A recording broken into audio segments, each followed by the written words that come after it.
ធីឆាប់បានជ័យយាមកជួបអូនស្រី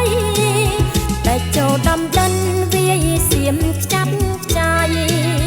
ដល់រាព្រៀងអាយតែចូលសែនល្បីមិនដែលចោះញោមពុកសៀមអប់ព្រៃតែចូលជាជ័យកាំងពេកបណ្ឌិត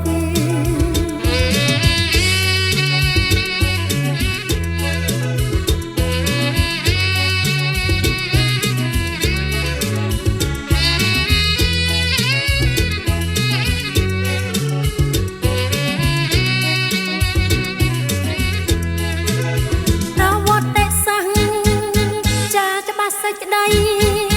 ចោលសៀមអប់ព្រៃមិនចោលគំនិតម្ដងហើយម្ដងទៀតមាយាទុច្ចរិតកាលៃរឿងប៉ិតគំនិតអប់ព្រៃហូបអំបុកខ្មែររំលឹក